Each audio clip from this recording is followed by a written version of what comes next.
It's a tea day. Let's make some tea.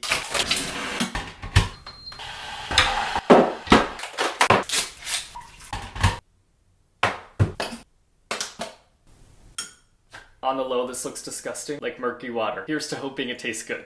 Not too shabby. I'm okay with it. The way I went from absolutely hating tea to full-on simping for it. We love character growth. Book shopping, book buying, book cha-ching, cha-ching, cha-ching. Today we're talking about what I do before I go book shopping. How I prep mentally, physically, and emotionally, because there's a lot of emotions that comes with book shopping. A dramatic guide on how to prep for book shopping. Step 1. Stop, drop, and read. Not just read, rush, read. I've got to finish a book before I go so that my TBR pile doesn't grow. Even if reading one book doesn't even really make a dent. Because as if I'm going to a bookstore and walking out with only one book. Imagine a life like that. If you can go into a bookshop and get one book and leave, you are on a level that I am not on. I need to know where you got that self-control and does it have express shipping because I need it pronto. Step 2. Figure out where I'm gonna put the books I pick up at the bookshop. I can squeeze one in here. If I push hard enough on these books, I'm sure I can fit one here.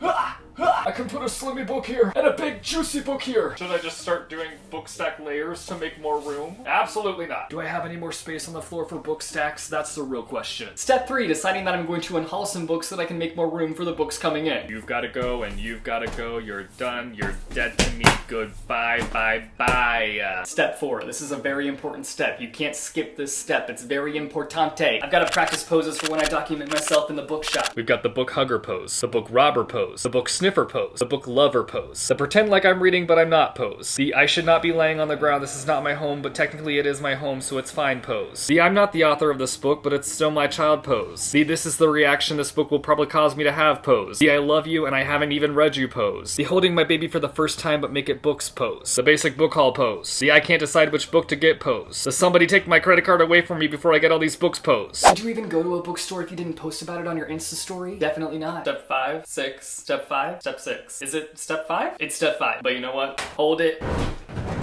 I gotta take notes as to where I'm at. Step 5.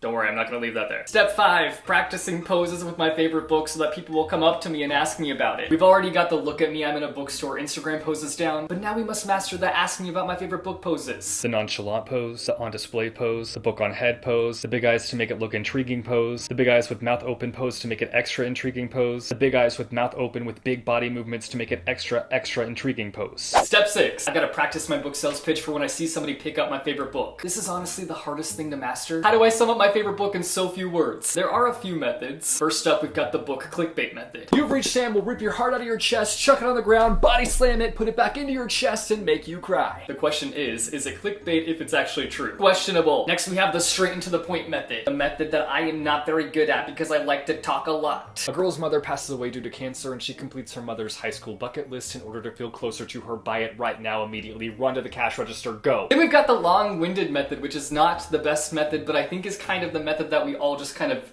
gravitate towards on accident because we just want to gush about our favorite book. It all started back in 2012 when I first read it, and 1 hour later, it really just changed my life. So now what the book is actually about. So basically in it we follow Jacob. 2 hours later, And you know, the thing that like really emotionally ties me to Jacob is the fact that he has this really immensely strong relationship with his grandfather that he would go to the depths to find. 3 hours later, And that's essentially why this book is my favorite book. Does anybody have any questions? Sir, the store's closing? Noted.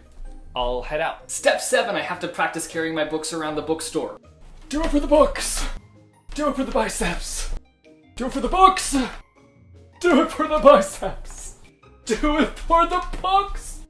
Do it for the biceps! Why don't bookstores typically have carts? Is it because they assume that people have self-control and will only pick up like 1 or 2 books? Because if that's the case, then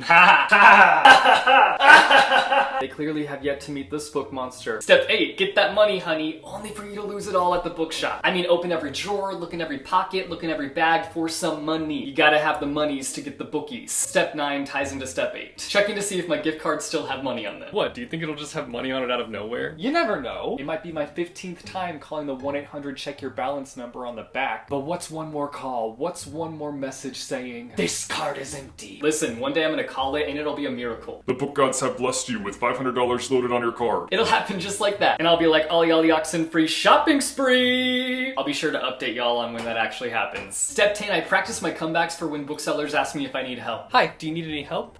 No, but I know you do. Huh? I could take your job in a second, you nasty. Don't test me. Except do test me, because I'll crush that test. Got it.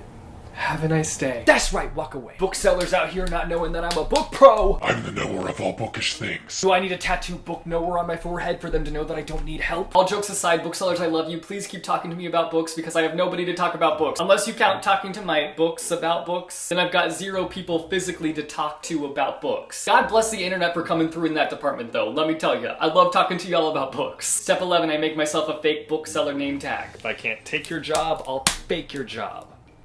So I can pretend that I'm a bookseller and pitch my favorite book to everyone ever. Step 12, I go through all the screenshots on my phone. If you're like me and you're on the bookternet, you develop this habit of kind of like screenshotting every book you see in your feed. Whether it be on a booktube video, bookstagram, booktalk, book Twitter, you name the platform, I've probably screenshotted a book from that platform. So basically I scroll back through my screenshots and play a little game of stay or delete, where I keep the screenshots that I'm actually interested in and compile them into a list, and then I delete screenshots of books that I thought I was interested in but realize that I have 0 interest in. They're gone. Without a trace. Delete it. Step 13, I pick out the most bookish outfit to wear to the bookstore. Do I want something that screams book lover or brooding male romance lead? Definitely a fit that screams book lover. Step 14, I have to figure out which audiobook I'm going to listen on the way to the bookstore. Because if it's illegal to read a book and drive, then I'll settle for an audiobook. Next step is to tell all your friends you're going book shopping to make them jealous. Hey guys, I'm going book shopping today, so please reply to this story with book recommendations for me, please, besties. What are you doing? Telling my friends I'm going book shopping. Friends? What friends? I have friends. You have books, and that does not count. It does too. The final step is to see how fast I can browse the shelves when the announcement that the store will be closing in 5 minutes goes off. Those are all my steps. That's my guide for preparing for book shopping. Hope you enjoyed. Like and subscribe. Goodbye. Just kidding. We're not just ending it that way. I'll admit some of these might have been over dramatized, and by some of them I mean a lot of them. I'd say realistically there's like 5 on that list that I actually do. But listen, I'm just here for a good time, not for a serious time. Yep. You guys should let me know down below in the comments if you do any of these things, which I hope that you don't do some of these things. But if you do, there's no shame in your game. Keep playing that game. Or just let me know down below in the comments if there are some like legit things that you do before you go book shopping. Like unhauling books or figuring out where you're gonna put the books when you get them. Let me know all the things down below in the comments. If you like this video, be sure to go and hit that like button. If you want to see more bookish content from me, be sure to go and hit subscribe or go and hit that bell icon and you'll be notified every time I post new videos. As always, thank you guys so much for watching. Bye. Oh, I need my tea. I need my tea. I need my tea. I got my tea. I got my tea. Goodbye. Physically.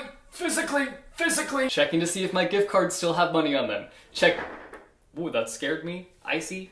You scared me. Step 11, I make myself a fake bookseller book tag. Not book tag, it's name tag. Why do I keep saying book tag? Because I'm making a booktube video.